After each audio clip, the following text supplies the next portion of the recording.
Ambassador Bolton, how serious are you about a 2012 run for president?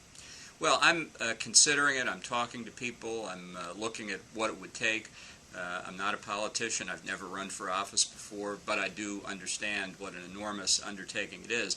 What motivates me to think about it is the importance of national security in the overall political debate. And I think in the last 2 years, President Obama has deliberately, consciously downplayed the threats that the United States faces in the world. I don't think he's interested in national security.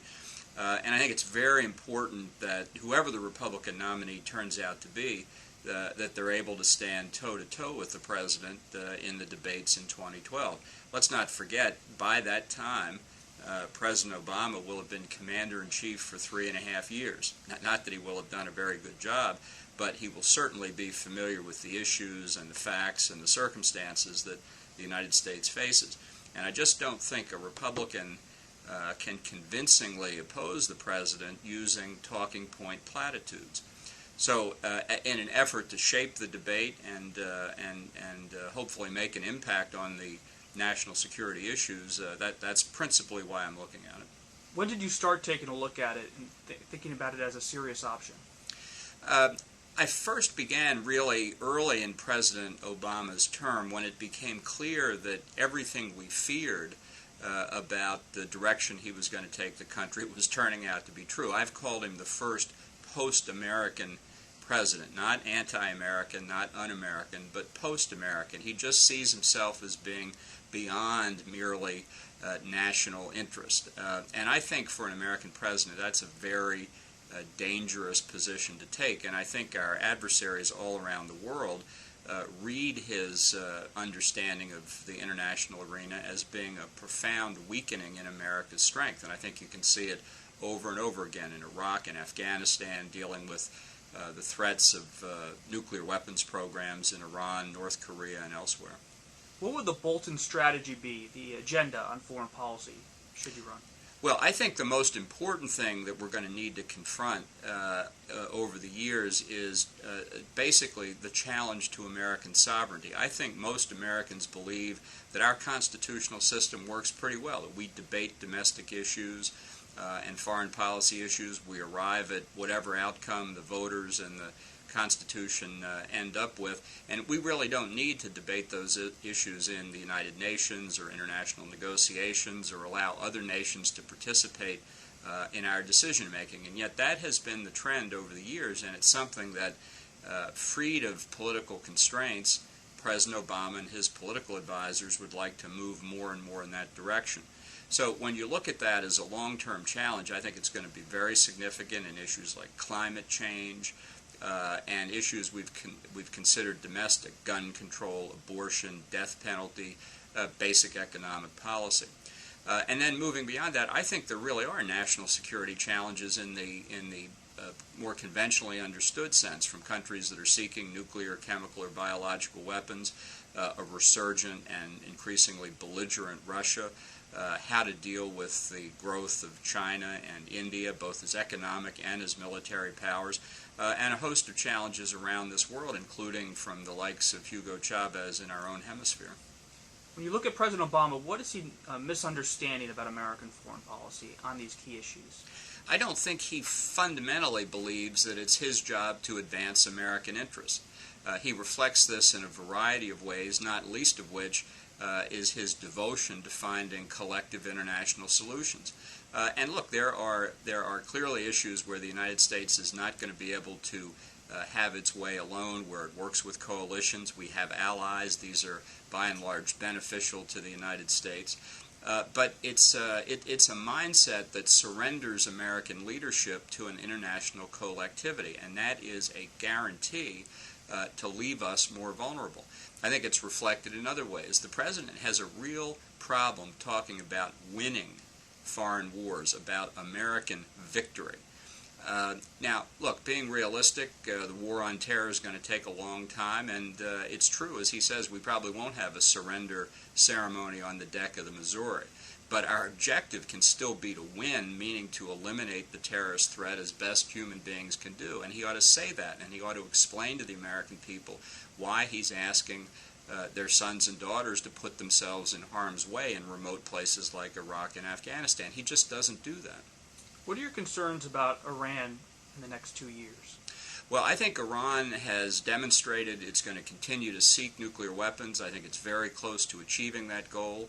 I think despite the political spin that the administration has put on various sanctions efforts, in fact, while they may be harming the economy of Iran, they have not in the slightest diverted Iran from its long-standing strategic goal of getting deliverable nuclear weapons. And when that happens, I'm afraid that the Obama administration actually believes that a nuclear Iran can be contained and deterred. You know, they won't like it, but they'll say we can live with it. I think that's a huge mistake. I think a regime that's run by people who prize life in the hereafter more than life on Earth are not subject to traditional theories of deterrence. And even if I'm wrong on that, even if a nuclear Iran could be deterred, it doesn't stop with Iran. This is what we mean by proliferation. If Iran gets nuclear weapons, Saudi Arabia will, Egypt will, Turkey will, and perhaps others. So that in a relatively brief period of time, you could be confronted with a multipolar nuclear Middle East, which is inherently dangerous and unstable. That's why I have focused for many years now on the key point of preventing Iran from getting nuclear weapons to begin with, because once they cross that line, the balance of power in the region and really globally is changed forever. How would a President Bolton be different in dealing with our allies, our enemies, and international institutions? Well, I think part of American leadership is stating clearly to friends and adversaries alike what our intentions are. And I believe a fair reflection of what the American people actually believe is that our fondest desire in the world is to have free and open commerce with everybody and basically be left alone and not be threatened. Contrary to what some have said, particularly our critics, America has no imperialist ambitions whatever. We are called to defend our interests and our friends around the world because of threats. And I think the world needs to know that we will respond to the threats. We will prevent them from attacking the United States and its friends and allies. We will not spare any effort to protect ourselves. And that we will be vigorous advocates for our own interest. I don't think that's what the rest of the world sees in the Obama administration, and I think their calculations, especially over the next 2 years, the remainder of his term in office, are going to be based on the perception that America will not resolutely protect itself and its friends. And I think that means it's going to be a very dangerous period. I strongly subscribe to the notion that it's not American strength that's provocative, it's American weakness that's provocative, and we are being very provocative these days. Your views on foreign policy are very well known. On the domestic front, what are your key concerns? Well, I am a Goldwater conservative. I don't even say I'm a Reagan conservative. I first worked for Barry Goldwater as a teenager. I remember my fondest recollection of his book, The Conscience of a Conservative, was that he said he was going to Washington with the aim not to pass new laws but to repeal old laws. I think the level of federal spending, taxation, and regulation is way too high, and it got way too high before the Obama administration.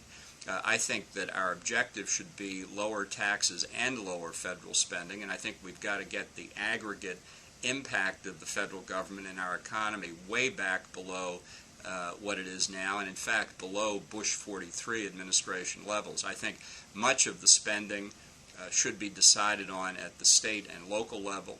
So I would push the federal share of the economy much lower than it was even at the beginning of the Bush administration. Some of that may come back as states decide to tax their own citizens and spend at the state level, but that's where decisions ought to be made. So my philosophy is not a bean-counting, accounting look at this. It's a philosophy that smaller government is better government, and government that is closer to the people is the best of all. What about a national security, protecting the homeland? Where's the Obama administration made some missteps on this front? Well, I think fundamentally the president revealed in his 2000 election campaign that he doesn't see the world as a terribly threatening place. He doesn't want to talk about the global war on terrorism. He's afraid that by trying to define exactly what the terrorist threat is, he's going to offend areas of the Muslim world, apparently not realizing that many, probably the overwhelming majority in the Muslim world, have no support for terrorism themselves and fear the consequences of the radical Islamicists. I don't think the president understands that the way to prevent the proliferation of nuclear, chemical, and biological weapons is a strong United States, that the would-be proliferators aren't going to back away because we're reducing our weapons stockpile. They're going to take it as an incentive to go forward. So I think the president basically sees the world through the wrong end of the telescope, and I think we will pay for the consequences of that over the coming years. We've already paid in some respects, but I think the challenges to the United States will accelerate in the coming years because people have taken the measure of the Obama administration and now they're beginning to act on it. Ambassador, what's your take on the Tea Party movement and how that potentially could shape the 2012 field?